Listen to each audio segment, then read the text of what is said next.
Hello and welcome to Everybody Pulls the Tarp. I'm your host, Andrew Moses, and with me today, I have a very special guest. Aaron Golub is my guest today. Welcome to the show, Aaron. Andrew, thanks so much for having me. Aaron, it's great to have you. And for my audience, Aaron made history just a few years ago when he became the first legally blind Division I college football player in American history. He entered the game at Tulane University and was the long snapper in a great moment, and then went on to have a great career at Tulane, captain senior year, and just has a phenomenal story of overcoming challenges and adversity. And you're spreading all those great messages to the world. And I'm looking forward to talking all about that with you today, Aaron. Yeah, I'm super excited to be here. Thanks so much for having me. Aaron, where I want to begin is maybe what drew your interest to football in the first place? How did you get started in football? Yeah, I always played sports growing up. I always loved doing things. It wasn't always team sports. Sometimes was. I played Little League growing up. As you can imagine, that did not go very well. I think I stopped playing after parents stopped pitching because I couldn't hit the baseball. But then around seventh grade, I decided I really want to play a team sport again. And I want to find something that's going to work well for me. And I found football, and I figured, I love the game. I could play. And so I started off and I played as an offensive and defensive lineman. And that's what I played for the first few years until I switched over to long snapper. So what led to the decision to switch to long snapper? Was it just a natural fit for you from a position standpoint? So I think seventh grade through sophomore year of high school, I was on the team. I was playing football, but I wasn't really playing football. And by that, I mean I would play, the end of the game if my team was up big or down big. And that's not playing football. That's playing because the coach is sympathetic for you and wants to let you get in the game. So I basically said to myself, what can I do to be a starter? I also want to play in college. So what can I do to play in college? Not only was I legally blind, but I was very undersized. I was never going to be, a 300-pound center or defensive tackle. So that was kind of out. I couldn't play wide receiver. I couldn't just catch the ball. So I figured, if I get good enough at long snapping, then maybe I can have a shot. And that was a big if because, just because, I thought I might have a shot, I still had to work extremely hard at it. Sure.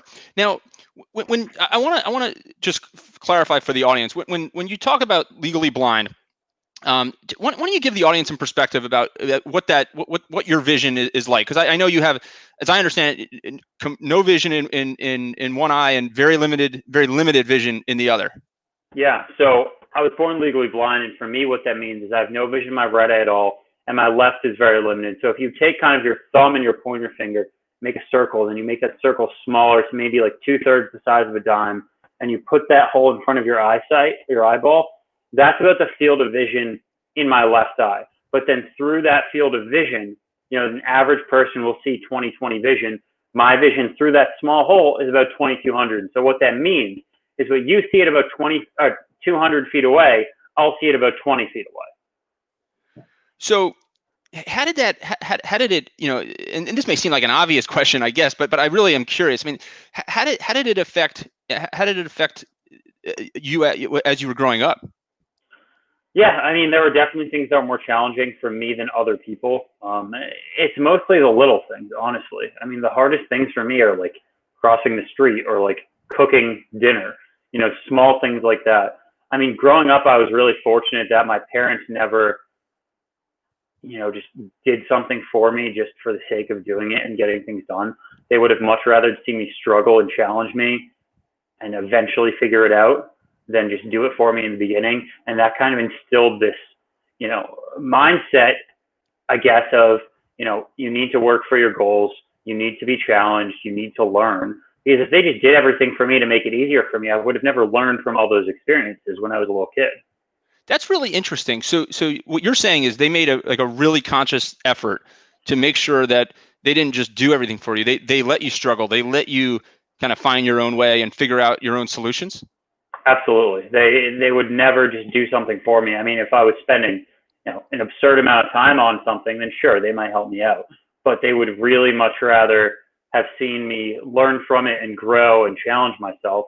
Because if, take something simple, I don't know, let's say I'm a little kid and I'm learning to tie my shoe, and, it's hard for me to see the laces or something. and it's taken me a while to do. If they just do it for me, then I'm never going to learn how to tie my shoe. But if they tell me how to do it and then force me to figure it out on my own, then I'm going to learn how to do it and know how to do it. And that kind of applies to everything in life. So really, they took that philosophy, and you took that philosophy with you throughout life, and even we'll get to the story at Tulane and your experience there. But as you get into high school, was it the same way? They wanted you to really figure things out. Yeah. I mean, by that time, I'd lived with my vision my entire life, so things, definitely were easier than when I was a little kid. But there's always challenges, and I really had to figure things out on my own.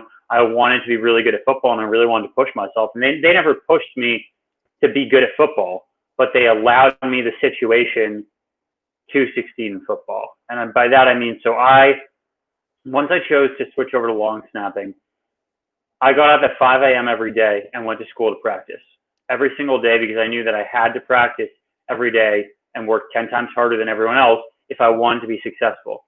My dad would never say, "Hey, you want to go tomorrow morning?" But he would go with me every morning. He would go and catch my snaps. He would go and help me work on my form. He never once said, "Aaron, do you want to go out and snap today? It's Saturday." But if I asked him, he would go help me. He was never going to push me. But if I wanted to do it and I had the mindset, if I need to do this to succeed, he would help me in any way he could. That's really interesting. And as you and I have talked, Aaron, like, this show is called Everybody Pulls the Tarp. And it's based on a philosophy that I have, that great teams and great organizations are powered by individuals who contribute far beyond the boundaries of their job description. And what you talked about there is really interesting, right? You said you had to work 10 times harder than anybody else to get where you wanted to go. Was there a particular moment that you realized that you knew you were just going to have to work that much harder than anybody else around you? Yeah, and I guess to clarify, I wouldn't even say 10 times harder to be, better than other people. I would say I had to work 10 times harder to be just as good as other people. Then I had to push myself even further. So 10th grade, sophomore year of high school, I really picked up long snapping. And that next summer, I was going to go to a camp to, improve, get better, get nationally ranked. And I thought, I was snapping every day. I thought I was going to do really well. And I get there and the ball just flies over the punter's head, and I got ranked terribly. And I saw everyone else around me, and I was like, wow. So I'm snapping every day, and this just, I'm still terrible. I'm a horrible long snapper. And I think after that camp, it clicked that I really need to figure this out. I need to put a plan into place and figure out what I need to do to work 10 times harder than everyone around me if I want to be as good as them. And, it was plain and simple. How did you go about? I'm really interested in this plan, because I love when people, set a goal and put a plan in place, and then they chip away at that plan. So how did you go about putting that plan in place? Yeah, I think there were 3 segments to it, and it was snapping, getting stronger, and getting bigger. And so the plan for snapping was, I'm going to get up at 5 a.m. every day. I'm going to go practice snapping before school. It was what it was, and I had to do that if I wanted to be successful. Then every single day, regardless if I had practice after school or not, I would go lift weights, because I knew I had to get a lot stronger.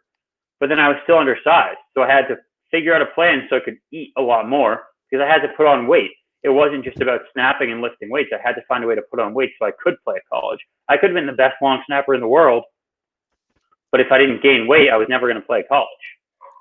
So at what point do you, everybody, it seems like, has that moment, right, where they know they might be able to do this thing at the next level? Was there a moment where you realized in high school, hey, I might be able to do this in college at a Division I level? Yeah, so, I think the next summer between my junior and senior year, I was contacting schools. I had a much better film, and some schools were starting to really respond to me. And I was going to these camps, and I was getting ranked pretty highly. And as soon as I really started to get ranked really highly, then I was like, all right, this is going to happen. I just need to keep pushing myself. So I think that probably a year after that summer where I went to a camp and was terrible, I went back to more camps, and I was snapping really well. So tell me about the connection to Tulane. And I know Tulane is a fun place. I've told you before, my one of my oldest childhood friends is a Tulane graduate. I spent some time there. It is a fun place. There is no question. It's a phenomenal school, phenomenal community. I love the food, and of course, all the revelry. But what drew you to Tulane? Yeah, I mean, at first I was literally contacting every single school in the country. I mean, to the point that I was probably bothering so many coaches. I would send like 5 emails, and if they wouldn't respond after like the fifth email, I would take them off my list. And I'm sure I was a pest to many coaches around the country. But you know what? That's what you got to do if you want to achieve your goals. Um, Finally got to the point where I had 2 offers to play, D1. I had a couple others, other levels, but for D1, it was Tulane and University of Illinois. And I really compared them, and I said Tulane's a much better fit for me. The size is better, the culture is better. I think I took some advice from a coach that said, pick a school that if something happens, God forbid you can't play football anymore, you'll be happy going to school.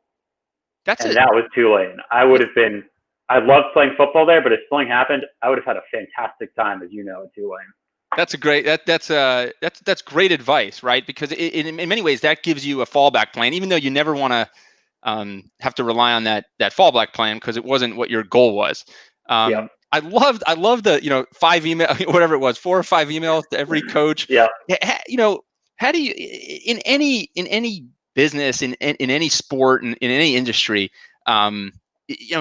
successful people have to deal with rejection and have to be persistent. Well, how do you deal with I don't want to say rejection, but all of us have those emails we send that you don't hear from, or that solution you're trying to come up with that you just can't figure out. How do you deal with rejection, or I don't want to say failure, but you know what I'm talking about? I mean, first off, I don't see failure is a bad thing. I see it as a good thing. I see that failure is only bad if you don't learn from why you failed. And I don't make the same mistake twice, because I fail probably more times than most people in the world, but I learn from every time I fail.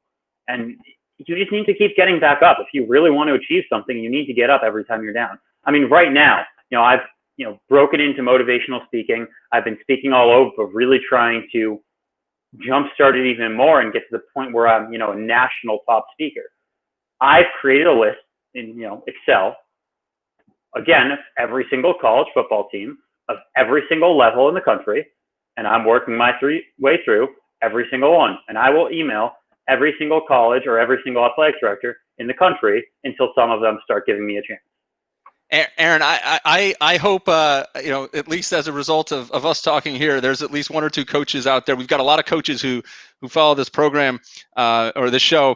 Maybe we can get you 1 or 2 at least, but you're well on your way to many. So how do you go about learning from the failures? I mean, do you have a system? Do you take notes? Do you lodge them in your memory bank? How do you learn from? I know you don't call them failures, but how do you learn from those challenges? I think the issue is every situation is different, and every response from everyone is different. And so in life, you really need to learn to adapt to your situation. Nothing's ever going to be the same, and you need to be able to think on your feet. I mean, it's pretty much simple like that. There's no trick. There's no one answer. You just have to figure it out as you go and learn and adapt. I mean, really push yourself to get past whatever barriers in your way. But, something as simple as sending out emails, for example, there's no failure in the sense that, okay, maybe if, the first 300 don't respond, okay, maybe I'll take a look at my wording of the email and figure it out. But, for something like that, I've spent a lot of time on the wording and on the formatting of everything I'm sending. So it's more about getting the right person at the right time. But in everything you're doing, there's a way to fix it. There's a way to adjust. I mean, in football, I've realized I was never going to be a offensive lineman in college, so I had to accept my situation, and I adapted. I adapted and found a position that would work for me. One of the things I want to get into is the Golub goggles. I've heard about these famous Golub goggles that a doctor created for you at a very early age. Talk about the Golub goggles for a minute. It's really interesting. Yeah, so my eye doctor at a very young age created these goggles that essentially simulate my vision. As we explained earlier, kind of the right eye is blocked off, the left eye has that really small hole. And, teammates, coaches put them on to kind of see what my vision is like. And, we had a lot of fun playing where, guys would want to put on the goggles and see what it was like to catch a football or walk around the locker room or do something like that, see if they could do it. It's a great time. Do you think that helped at times? Your teammates understand a little bit about what you were going through? I mean, I think it definitely helped in some cases of, people would put them on and then be like, oh, wow, I didn't realize that this was as bad as your vision was or something like that. I think people understood and would help me in any way I could. But once they put them on, I think they really got a good sense of what my field of vision was. Sure. Let's fast forward to Tulane a bit. We've talked about high school. We've talked about some of your childhood years. Let's talk about Tulane. So you get to Tulane, like we said, and in 2015 October, you get called upon by the coach at a moment's notice to go long snap in the game, and you make history. Yep. First legally blind Division I college football player in American history. So talk about that moment for a minute. It must have been an amazing moment. Yeah, I mean, I had a feeling that sooner or later I was going to go in. Just, it didn't necessarily mean that game, but sooner or later, because I was, getting more reps at practice. I was doing really well. My coach was, building that relationship with me, and he really liked me. So I figured whenever the opportunity came, I was going to get a chance. And I didn't expect it, and I got called in, and I just went in. It was amazing. I mean, it was a great feeling. I didn't think about the whole like making history part. I just thought about, I'm going out and getting to play football, playing the game that I love. And how did you? I always ask people, when you're doing something like that for the first time. Now you're doing it, in a game in front of a big audience. But it's something that you've probably done, thousands and thousands of times in your life. To your point, it's a long snap. You've done it at 5 a.m. for days on end with your dad and with teammates. But so how do you in that moment focus and make sure you can calm the nerves and get the job done? Yeah, I mean, when I first ran out there, I was definitely nervous. I had a lot of adrenaline, but you have to realize it's the same thing you've done thousands, tens of thousands of times. And you just have to take a couple deep breaths and relax and realize that, you know what you're doing and it's going to be fine. It's the same thing as a golf swing. If you go out and you swing the club and you do it 1,000 times, it should be the same swing all the time.